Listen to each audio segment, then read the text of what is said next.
Ah, bumiyahe kami. 5. Anong lugar to dyan? Meron. Piñas.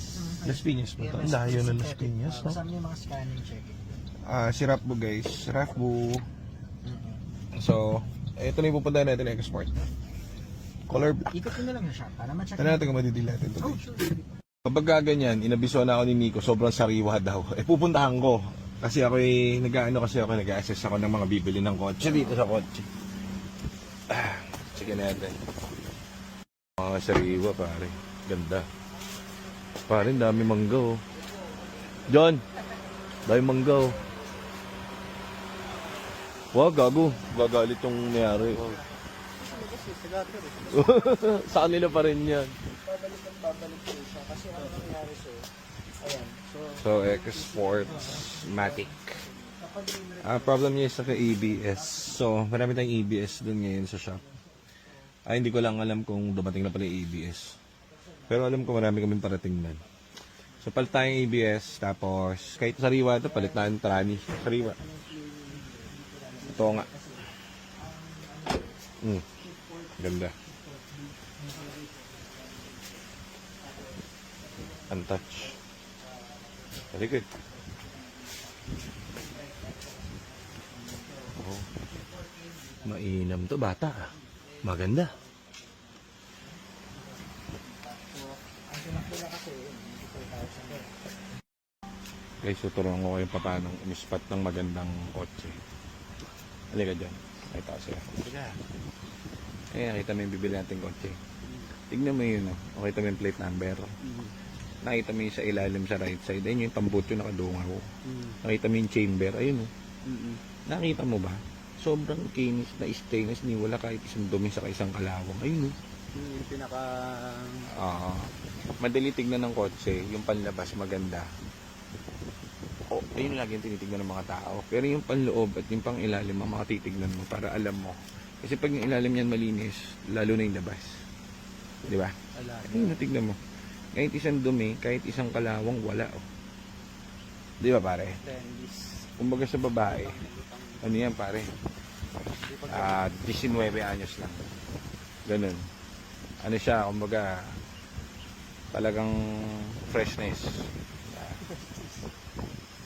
O yan guys, natuto na naman kayo ng isang pagsusuri. Ayan, kompleto po yan. Deed of sale, meron din. Pakita ko muna yung... John, baba mo na yung cook at mahuhulog. Ayan. So, dito po sa AR, kaya kompleto pa lagi sa documentation. So, dated today, receipt po from sa akin.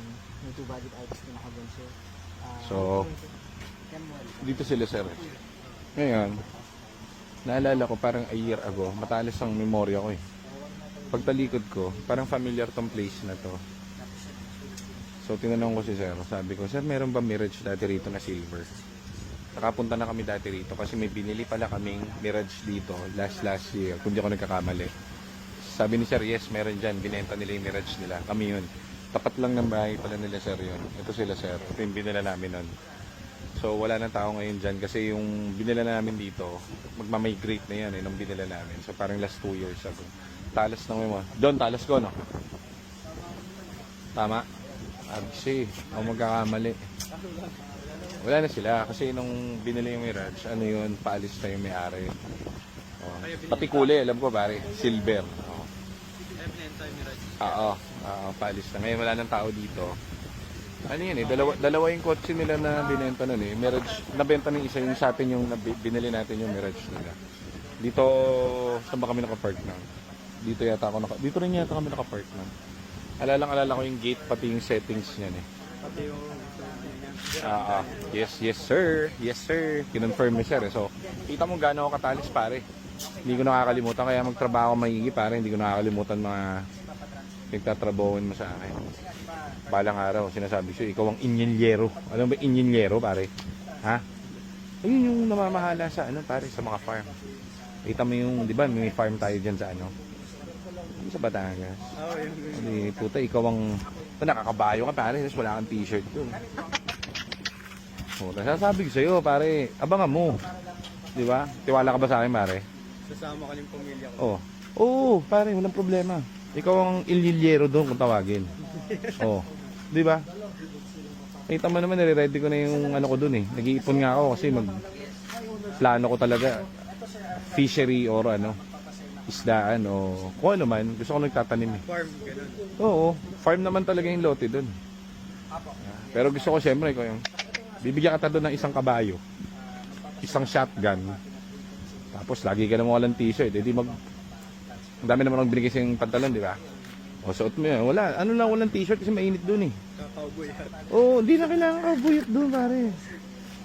Basta ang ano ko doon, kapag may pumasok doon sa lote, barilin mo. Siyempre puprotekta mo eh. Oo, trespassing yun pare. Shotgun mo. Meron kunwari mga lobo, mga wolf, baka kainin yung mga alaga natin. Di ba? Barilin mo. Ganun. Shotgunin mo sa mukha. Oh, di ba? Merong makita ano, wolf. Paggabi, di ba? Siyempre, andun kayo sa gitna nung lote pa lang yun eh. So para kayong cowboy doon ng pamilya mo. Andun yung ano, may bonfire kayo paggabi. Diba? Gaganon kayo sa apoy, gaganon kayo. So ngayon, siyempre baka poprotektahan mo rin sila. Baka mamaya, atakihin kayo ng mga lobo. Kaya may shotgun ka lagi. Yun lang ang ano mo doon. Babalik ako doon every 2 years. Papasweldo ko siyempre. Bigyan kita ng ano, siguro 2,000. Sinisda na lang ako. O bakit? Makibenta ko pa yung isda. Tangak, yung 2,000, ano lang yun, pambili mo lang ng tinapa yun. Kasi, Renta lang pala yung kasi, yung pala isdaan, siyempre ikaw magmamanage eh. O, ikaw magbebenta dun eh. Milyon ang ano mo dun. Boss, ito na, nabenta ko na yung ano, yung 10 toneladang sugpo, alimango, saka, ang tawag dun, hito. Pinaharvest. O, hinarbis ko mag-isa. Nakaw. Hin- Hindi ko kaya yun. Kaya mo yung tungok. Walang imposible, tandaan mo. Eh, mga tinuturo sa inyo, minintindi pare. Walang imposible. Ha? O, kikita ka doon ng ano, 12 million. Di ba? Bigay mo sa akin yung 11.9 million, meron kang 100,000. Di ba? O, kaya yung 2,000, pambili mo lang tinapay.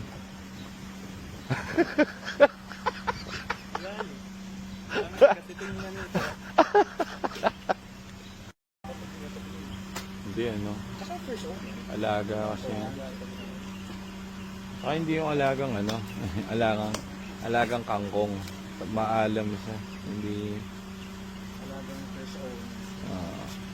parang nakipag-make love siya dun sa kotse. Hindi yung iba na parang ano, pinupunasan lang ng ano. Mga 5 minutes. Ayan. Didil na ni Nico yung eco. Eh, kinilig siya eh. Pag kinilig, saan ba napupunta yan? Inuuwi. Di ba, John? Inuuwi natin yan. Oo. Oh, ayan. Goods. Very goods talaga. Masayang masaya. Hindi sayang ang biyahe. Ito yung, ano natin, EcoSport. Washer yun. Okay. Pwede. So, very good. Uwi na natin to. Uwi.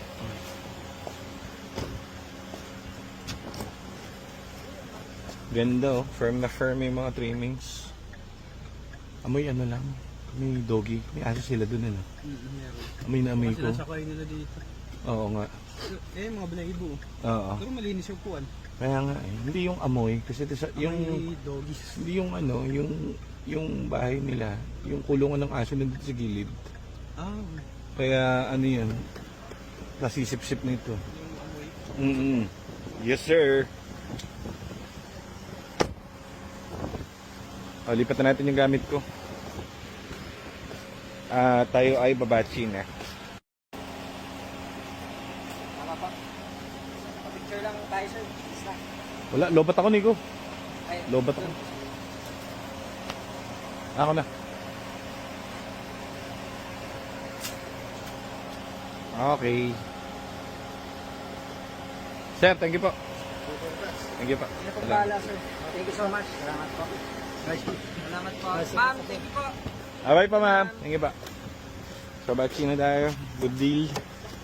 Nakuha natin ng 260 yata. Parang ganun. 260 kaso naka-ABS. So, plus mo yung ABS. Tapos plus mo yung tranny. Plus mo yan. So, yan. Good deal. Kasi sariwa naman, Wasari. So, kung tutusin, mas mataas namin onti na kukuha pa sa market. Kasi, nagdidepende kami kasi katulad nito, first zone, di ba? Every nuts and bolts, alam niya doon sa kotse niya. So, wala kaming inintindi yung SOP na lang gagawin namin kasi doon sa mga sinabi niya. Yun lang naman problem niya, yung EBS. So, meron kami niyan. Kaso, para masulit natin at masureball tong kotse, edi gagawin natin yung all the process kasi hindi pa siya nagpapalit ng clutch since then. So, yun ang next yan. So, bago natin i-release to dun sa mga kabili, kailangan bago na lahat din yan. Cooling system. Ang napapalitan niya pa lang dito, parang dry belt pa lang, ano, Nico? Ano daw, timing. Pati timing. Okay. So, checkin na rin natin. Ayun, si Sir Mabel pa ba kasama? Ayun. Ay, yes sir. Ito yung project sticker ng Speedias eh. Ito yun eh. Opo. Kaya kahit ikot-ikot ka dyan, pasok ka dyan. Iwan na lang namin siguro yung kasama namin, sir. Oo, Sir, thank you. Thank you po ulit. Thank you, sir. Kita mo, jolly yan si Sir. Jolly. Si Sir Jolly. Salamat, sir. Thank you very much po. Nagmamadali si Sir eh. Talagang ibebenta niya na kasi bubli sa motor. Ano si Sir, driver. So, yun. Nagkatapos ang storya. Let's go, yun na tayo. So, ito, nakuha na natin yung EcoSport. Ganda ng shifting, ganda ng takbo, walang kanong issue. Ang problem lang, ang antot, amoy aso. Amoy aso talaga. So, sariwang-sariwa siya, pero ewan ko, baka pinapatulog ni Sir dito yung aso. Ayun, daming balahibo. Ano talaga, hindi ko kaya. Hindi ko talaga kaya. Talagang, amoy alam mo yung malaking aso, yung, ano ba tawag mo lang yung aso? Yung malalaking aso, hindi yung pang maliit na aso. Yung mga ganun, parang dumikit dun sa sa aircon no? Kaya siya may ganito. Siguro kay Sir, normal na yung amoy nun. Yung aso kasi namin sa bahay, maliliit lang, Iba yung, ito yung amoy talagang solid na aso. Oo. Nahihilo ko. Ritisin natin para sa pag-ibig sa unit. Maganda naman yung coach. Kaya mo na, pwede na rin. Papa full blast na lang natin yung nito. Tingin ko kumapit doon sa loob ng aircon no? Isa filter dyan sa cabin punong-puno ng balahibo. Kaya pauwi na tayo ng San Juan ulit. Ayun, sorry tumawag si Jad. So, kanina nag-malfunction to. So, given yun kasi naka-EBS siya So, nilaban pa rin namin siya kasi sinisira na namin yung clutch na ito. Papalitan din naman natin. Sakto, yung order natin na clutch kasi alam niyo naman dito lahat ng mga units natin palit ng mga bagong clutch yan. Naubusan kami ng clutch parang 2 days ago, no? Kakaubos lang. Ano ba yung order mo ngayon? Clutch o ship port? Pareha. So, kararating lang ng shipment natin ngayon, sakto. Hindi na kami nagsisource out kasi nga ang dami dyan na yung sa ibang pyesa, siya, ano tawag doon? Yung naka-box binax lang, nilagay lang sa box na repack. Ayun. May iba kasi guys na repack. Dito kasi alam namin yung original na bakal sa hindi. So, pag nakabili kami dito sa labas, hindi, dati hindi meron talagang sablay, nakailan na kami niyan. So, hindi pwedeng, yung pyesa tinitipid. So, talagang direct kami dun sa supplier ng LUK niyan. So, ngayon, dumating na siya, magkakabit na ulit tayo. Katulad nito, itong si Ranto. Gumagana naman siya. I mean, okay siya, mandar. Kita niyo, from Cavite. Ang layo na. Pero wala kaming respeto dun sa clutch nito, pati sa ship port nito dahil SOP yan Kaya okay lang na durug-durugin namin ganun. Tatamad kami magpa-towing Mas safe kasi daw pag pinatowing. Kaso pag pinatowing mo, walang sense kasi papalitan din naman namin yung yung ship port sa clutch kahit okay di ba? So ganun siya. So lapit na tayo dito sa office. Puntahan na natin yung mga bagong clutch natin sa shipping ng shift part.